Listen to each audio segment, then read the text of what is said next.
স্থিতিশীল করার জন্য একের পর চলতি বছরের ডিসেম্বর থেকে আগামী জুনের মধ্যে হবে সংসদ নির্বাচন। এখন পর্যন্ত নির্বাচন নিয়ে একথাই বলে আসছেন প্রধান উপদেষ্টা ও তার দপ্তর। তবে এরকম সময়সীমায় পুরোপুরি আশ্বস্ত নয় বিএনপি। এবছর ডিসেম্বর থেকে আগামী বছরের জুনের মধ্যে নির্বাচন হবে। সামাজিক মাধ্যমে একটি গোষ্ঠী আবদার করেছেন তারা 5 বছর ক্ষমতায় দেখতে চান ডক্টর ইউনূসকে। এমন মনোবাসনা নিজের পোস্টেও লিখেছেন নাগরিক পার্টির সার্জিস আলমও।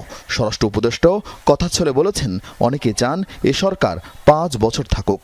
বিষয়গুলো আরও অস্বস্তি তৈরি করেছে বিএনপি শিবিরে, যা সরকারের প্রেস নোটেও কাটেনি।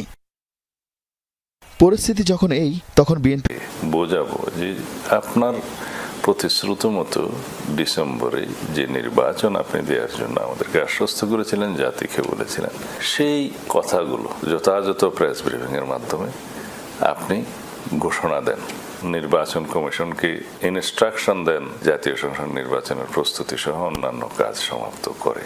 এই 5 বছরে ইউনূস সাহেবকে যারা ইউনূস সাহেবকে রাখার চেষ্টা করতেছে, এরাই একেবারেই আনপপুলারিটি চূড়ান্ত পর্যায়ে নিয়ে যাবে।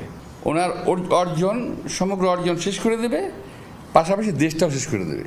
কারণ একটা আনইলেক্টেড গভর্নমেন্ট থাকতে পারে না। ইউনূস সাহেব থাকুক না, প্রধানমন্ত্রী হোক আর ইলেকশনের মাধ্যমে হোক না। বিএনপি নেতারা মনে করেন শেখ হাসিনার পতনের পর খুলে গেছে সংস্কারের পথ। কিন্তু এই সংস্কারের কথা বলে ডক্টর ইউনূসকে ভুল পথে নেয়ার চেষ্টা করছে কোনো দল, যাদের জনসমর্থন দুর্বল। খোলাখুলি কথা বলেই নিজেদের দলীয় কৌশলে যেতে চায় বিএনপি। আমরা এটা বুঝি না যে কম সংস্কার, অনেক সময় বলে ছোট সংস্কার এবং বড় সংস্কার।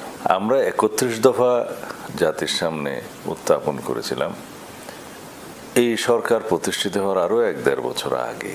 আমরা প্রতিশ্রুতিবদ্ধ রাষ্ট্রের কাছে, কিন্তু সংস্কারের নামে কারো এজেন্ডা বাস্তবায়ন হতে দিতে চাই না।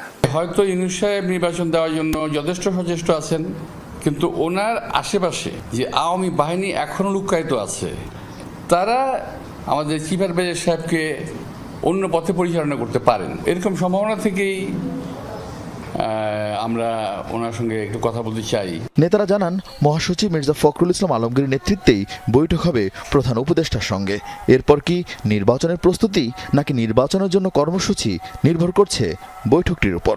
তার বক্তব্যের পরেই আমাদের অন্যান্য পরবর্তী পদক্ষেপ। আরিফিন শাকিল, যমুনা নিউজ, ঢাকা।